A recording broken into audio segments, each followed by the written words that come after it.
What's up, everyone, and welcome to another edition of the Straight Up Saints podcast presented by Boot Crew Media. I'm your host, Chris Rosvoglou, and this show is sponsored by Hornitos Tequila. Here's to the shot takers, the ones who, like us, believe nothing great ever happens if you don't take a chance, because that's hashtag a shot worth taking. Hornitos, the proud sponsor of the Straight Up Saints podcast. Now, it is officially training camp season, and what we mean by that is every single day, almost every single hour, you're going to have an update or a report, something new about your New Orleans Saints, and that should bring a smile to everyone's face, especially after another long off season of uncertainty. So there's a lot to talk about with the New Orleans Saints. We have a plethora of signings that we'll address. We have the quarterback battle between Jameis Winston and Taysom Hill, which in my opinion is just heating up. So that should have people really excited about what's going on there. And then also Marshon Lattimore, some training camp stars. Going to talk about all that. You'll see the rundown on the right of your screen. But let's get started with the main topic, and that is the QB battle update. Now, a lot of people over the last couple of weeks have kind of tweeted, why don't the Saints name Jameis Winston the starter? Why don't they just get this over with? We know who's going to win. And I've come out here and I've said multiple times, if someone said, hey, Chris, you need to make a prediction, who are you going with?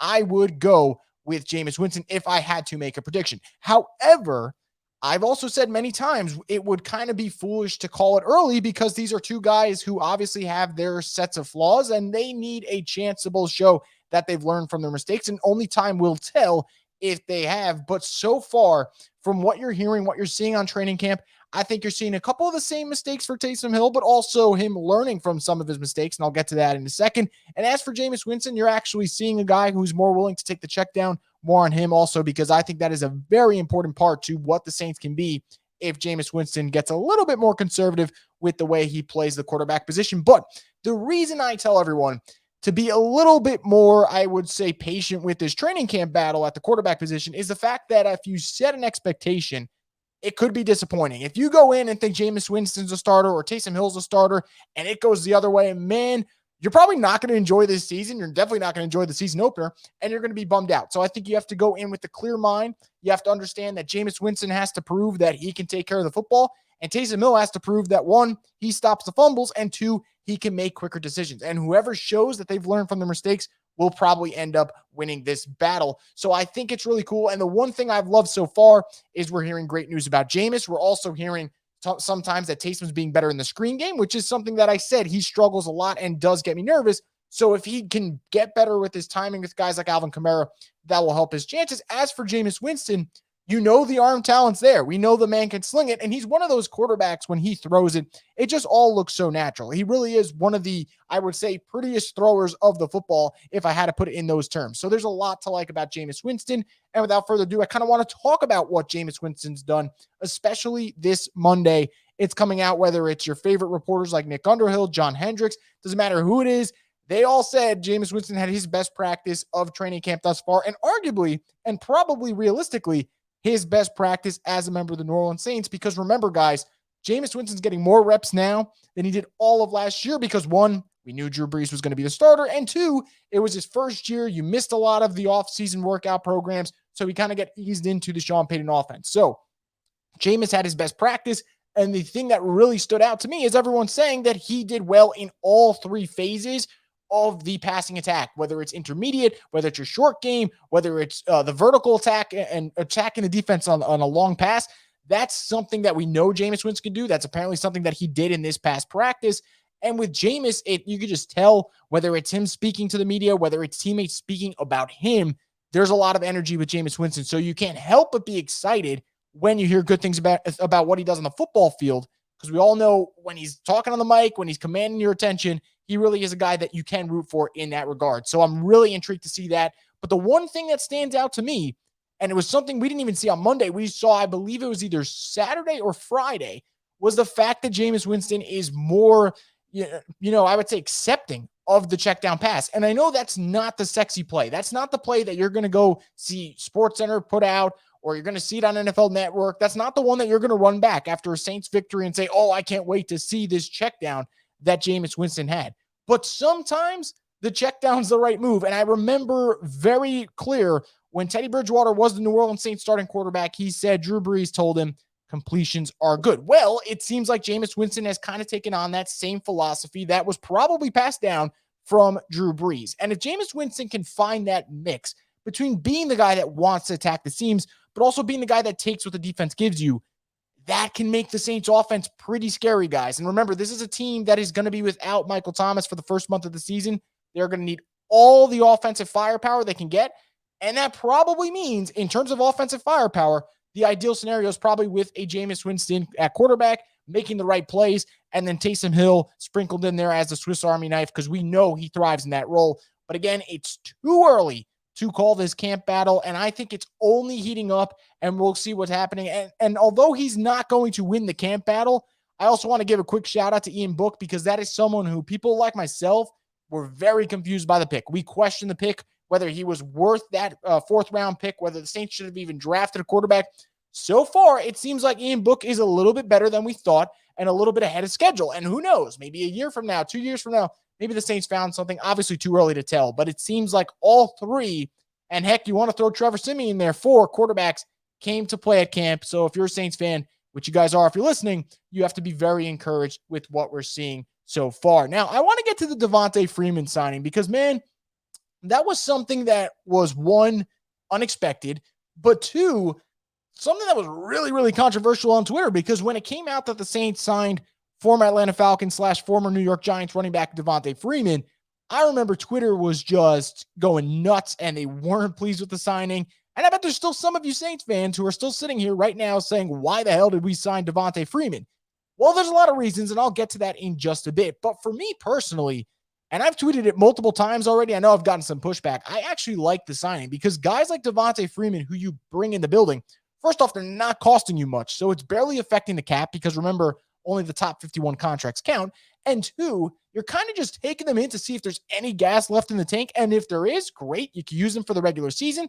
And if they're not, well, guess what? Well, just kick them off to the curb and they'll have to find another opportunity elsewhere. So there really is not much risk. Honestly, there is no risk. And there is potential reward in a guy like Devonta Freeman. Now, Freeman, the reasons that I really, really like the signing, well, I think for starters, it kind of gives the Saints more flexibility in the backfield. And I know Saints fans are going to say, well, we have Alvin Kamara, we have Latavius Murray, we have Dwayne Washington, we have Ty Montgomery. We don't really need another running back. I actually would beg to differ. I actually think that the Saints bringing in Devonta Freeman opens up a hell of a lot of opportunities for the rest of the running back room, but they also needed it. Like, I am one of those people who actually thinks this could be a savvy signing and not a big impact, but maybe even a small impact that could make a long difference, for the course of a season. And what I mean by that is with the passing attack being limited in terms of options, Alvin Kamara is probably going to have to carry the load in terms of being a receiver, in terms of doing a lot of damage in the passing game. And because of that, you're going to need other running backs to step up in the ground game. And we already know Latavius Murray could fill that void, but you probably need another guy there to help out Latavius in the backfield. And that's where Devonta Freeman comes in.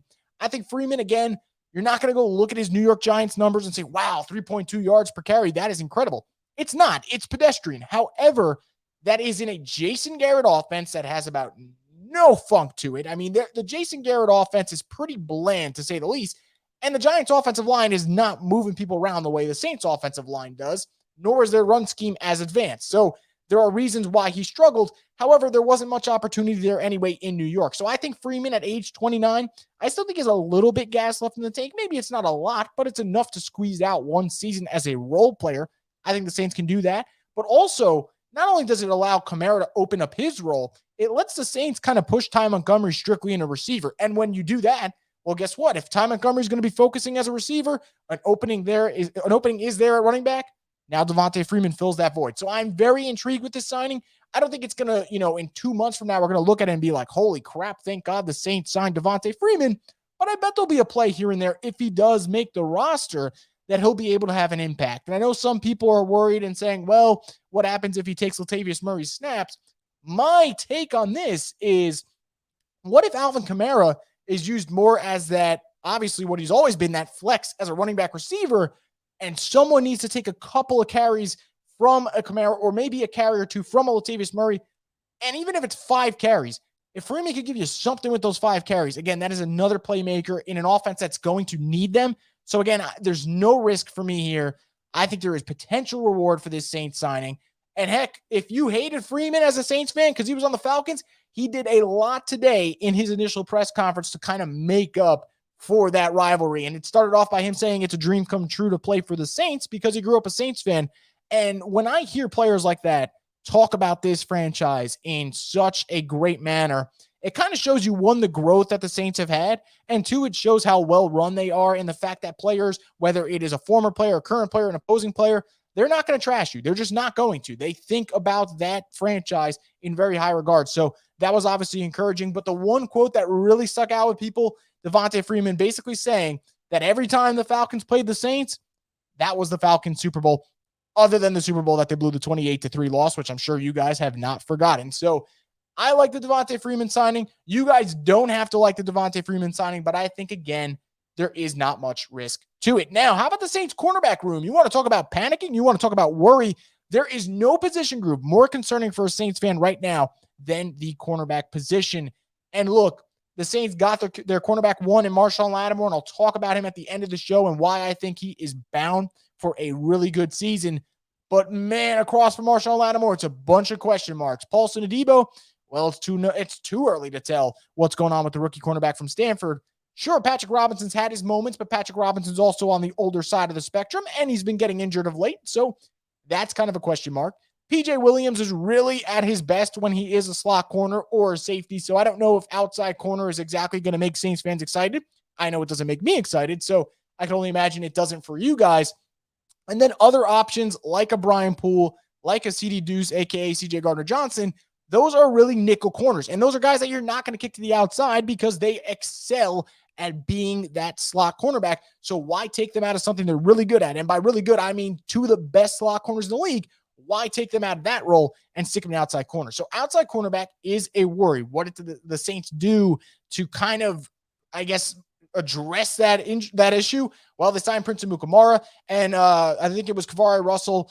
And I think Russell probably, from what I've seen and heard from people, is more of a special teams player. Prince Amukamara, however, we know what Amukamara has done in the past, but this is a signing that I don't think you could really sit there and start bragging about. I don't know if Amukamara even makes the roster personally, and I think there's question marks about him at this stage in his career. Obviously, he's played for so many years, but this is a guy who's in his 30s now, I believe, and when you're talking about cornerbacks, they kind of fall off that cliff at that point in their career. So this is the Saints more likely taking a flyer on a player who, if he makes the roster, great.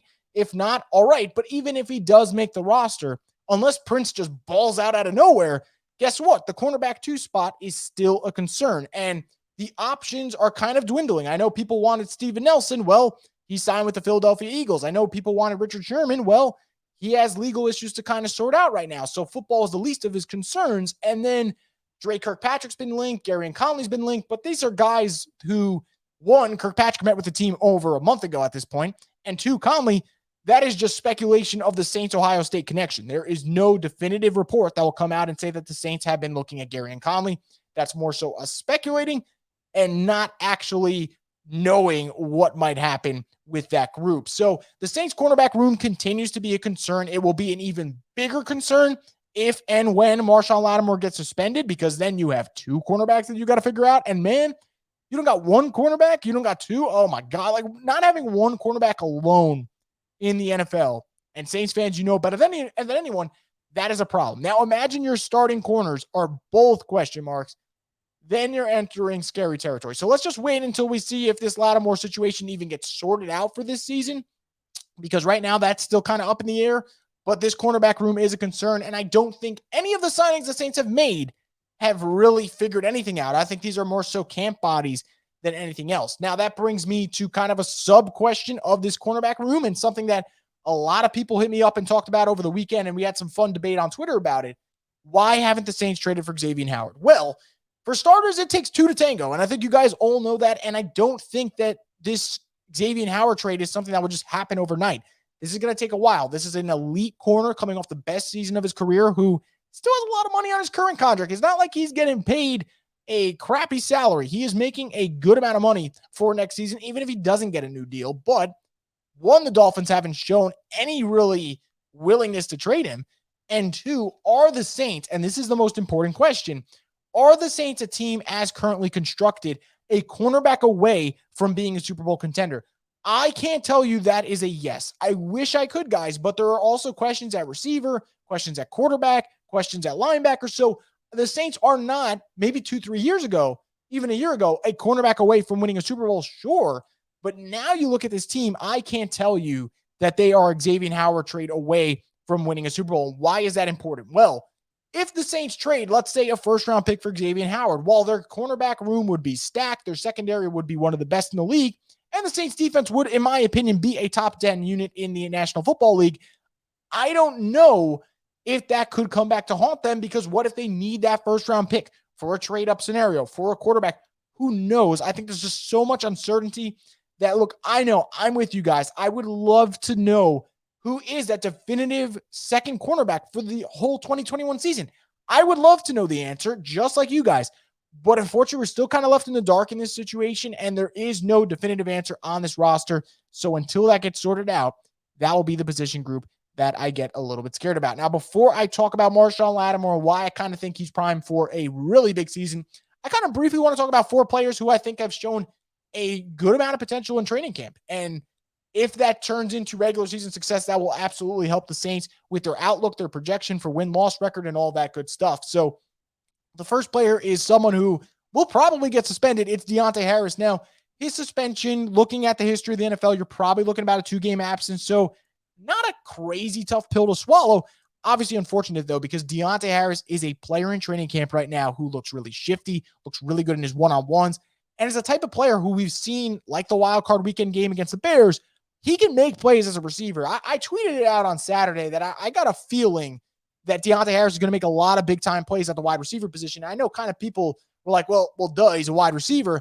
A lot of Deontay's big plays, obviously, through the first 2 seasons of his career, have been as a kick returner. So what I mean by that is I really think he is going to take that next step as being a legitimate NFL wide receiver, and he showed it against the Bears. Like I said, 7 catches, 83 yards, made a big difference in the passing game. I think DeAndre Harris can do that. Maybe not every single week. Obviously, that's a lot to ask for. But every other week, perhaps, I think that's a possibility. I really like this kid. I think he's getting better as a wide receiver, whether it's his route running, his separation, his release. Those are all things that he's expanding on and developing in the Saints building. So that's obviously encouraging. However, like I said, he's probably getting suspended. So someone needs to fill that void while Deontay waits for his debut for the 2021 season. And I think you look no further than Jalen McCleskey, who has been really good the last couple of days. Apparently Monday was his best practice session. And I don't want to go off one practice and be like, oh man, this is your new training camp, I guess, wonder in a sense. I know we have them every year, whether it's Emmanuel Butler or, Lil Jordan Humphrey. We've had so many of them over the years. I don't want to just crown McCleskey as a new training camp darling, but this is a player who has shown pretty good athleticism, has looked really good in individual drills, got good body control. Those are all things you want to see from a wide receiver. But I think what really helps him too is I think McCleskey could end up being a special teamer. And when you're entering the league and it's your rookie season and you're just trying to learn the ropes, there is no better way to make an NFL roster than showing that you can ball out on special teams. So McCleskey is a player that people should definitely watch, keep on your radar. I'm not going to crown him as the training camp darling yet. I mean, we're only 4 practices in. So after 4 practices, I can't sit here and be like, guys, buy all the stock you can in Jalen McCleskey. But what I can tell you is he's a player that you want to keep an eye on. You really want to see where he can go. And I think with the uncertainty about a Michael Thomas and the uncertainty about Deontay Harris, the Saints are going to have to take on more wide receivers than we think. So whether that's Chris Hogan, whether that's Jalen McCleskey, whether that's Lil Jordan Humphrey, they're going to have to figure it out. And those are 2 guys that you're going to watch, Deontay and McCleskey, from the offense in terms of training camp stars. 2 more, though, because I did say I'll give you 4. And I'm going to go to the other side of the football. I'm going to go with the defense. And the first one's Carl Granderson. Now, Granderson has been a player that a lot of Saints fans have really had on their radar, whether it's his workouts, whether it's Sean Payton just saying he looks great and he's added on strength and muscle and he looks great. There are so many ways to kind of break down why you could think Carl Granderson could have a great year. But now to hear that he's kind of taken all that momentum from last year that he built in situational pass rushing scenarios, and now he's built all that momentum from his workouts, and now he's showing it at training camp, I think you just can't help but be cautiously optimistic or even overly optimistic that Carl Granderson could be an intriguing pass rusher for the Saints. And that is important because remember, you're losing Trey Hendrickson. You got a couple of question marks at the defensive tackle position. You need your defensive end group to be fantastic. So whether that's Granderson, Cam Jordan, Caden Turner, whether it's Marcus Davenport. There are guys that need to step up. Granderson, absolutely one of them. And I think he is going to step up and have a pretty good year. Like if you told me that Granderson finishes the year with like 7.5 to 8 sacks, I know that seems ambitious. I think that's a very attainable goal for a guy like Granderson because remember, he's the type of player, he can explode for 2 sacks in one game, 2.5 sacks, 3 sacks. So I think Granderson, a player to keep an eye on and someone who is shining so far in training camp. And my fourth one is someone who I think Saints fans didn't really give a fair chance from the beginning. And I said you guys should be careful with the way we talk about him. It's Pete Werner. So far, Pete Werner's looked decent in coverage. He seems to be in the right place at the right time. And these are things that everyone who watched Pete Werner said he can do. But I know it wasn't the flashy linebacker that people wanted. It wasn't Jabril Cox. So because of that, Pete Werner kind of came in with an unfair expectation level and honestly just didn't get enough love, didn't get enough attention from the Who Dat Nation. But he is someone who is improving day to day. And we'll see. I think he's going to be in the starting lineup week 1. And even if the Saints do sign Quan Alexander, which is definitely a question mark for a lot of Saints fans, I don't think Quan would start, I don't know, at any point, because I think Pete Werner is the guy who they really want to start next to Demario Davis. And while Quan can absolutely get on the field if he is signed, Pete Werner is going to continue ascending. And I think we're going to see a really, really solid football player for the Saints to come. Now, the last topic you'll see on your rundown, and it's something that I think is going to have such a big impact on the Saints team, it's Marshon Lattimore. And Marshon Lattimore, we all know it. We all know how frustrating he can be because when he's at the top of his game, he is a lockdown cornerback. And when he's not on top of his game, he's getting just beat, whether it's by Allen Lazard or Adam Thielen or Cooper Kupp or really name any receiver. He can have a rough night. And it always comes down to, does he have the right mindset when he doesn't play a wide receiver 1? Or does he take every game differently depending on who the opponent is and who the quarterback is and who the wide receiver 1 is? Those are all valid question marks. But from what we're hearing, he is already off to a solid start to camp. You're talking about a player who did not get a long-term contract. You can bet your ass that Marshon Lattimore wants to just have a not even breakout season because he's already a great player, but have a career year because not only does that help the Saints, that helps him financially speaking, career-wise, reputation-wise. That would help him break the bank for next offseason. And for the Saints, that is the ideal scenario. I know there is a part of the Who Dat Nation that's a little scared that, hey, what if Marshon Lattimore balls out and the Saints have to pay him more than they wanted to? Well, this is what I tell you. If Marshon Lattimore balls out, this Saints defense is going to be better than people expect. And the reason I say that is when you're looking for the best version of the Saints defense, whether it is 2019 against the Cowboys or 2020 against the Buccaneers, and you're looking for the best version of this defense, it's one where Marshon Lattimore's locking up the top wide receiver. I can't stress that enough. When you see the Saints have a dominant game on the scoreboard and they're really just clamping down on their opponents, it all starts with Marshon Lattimore just taking out that number 1 option, and the rest just falls in line. It's a trickle-down effect. When you take out the number 1 option, it really just boggles everything down for the opposing offense, and that makes things simple for the Saints defense. So Marshon Lattimore, he is someone who, if we're talking about that stock reference again, I'm buying all the Marshon Lattimore stock. I think he's a player who's absolutely going to have a bounce back year. I know the last couple of seasons haven't really lived up to the super high expectations that we set for a player who, let's be real, in his rookie year, he looked like one of the best corners in the NFL. And we kind of thought, hey, year 2, okay, he'll be the best corner. Okay, not year 2. Okay, year 3. And we kind of sat there saying it over and over and over again, and it hasn't happened. But I think this is really the year I'm willing to just bang on the table nonstop and tell you that Marshon Lattimore is finally going to have that season where we see him be lockdown Lattimore. I really think it's coming. All the updates out of camp have been positive, and you have to add the fact that he is in a contract year. There's no greater motivation, especially when we've seen the cornerback market be so lucrative. There's a lot of dollars, millions of dollars on the table for Marshon Lattimore if he has a big year. Whether it's the Saints, whether it's someone else, he will get paid if he plays extremely well in 2021. And your Saints will be a lot better. You know, if you're talking about the Saints being a 9-8 fringe team, and you're saying, man, I don't know if they can make the playoffs. If Lattimore's locked down Lattimore, that could win you an extra game. That's how important, that's how impactful number 23 is to the New Orleans Saints. But without further ado, guys, that's going to wrap it up for this edition of the Straight Up Saints podcast. I want to thank you guys, as always, for listening to the show and leaving your comments. If you guys like the new format with the rundown, let me know and we keep that going here for Boot Crew Media. But that's going to do it for this edition of the show. If anything breaks, I'll be on later this week. If not, I will definitely be back on Monday for you guys. So stay tuned for more content in the very near future on the Straight Up Saints podcast.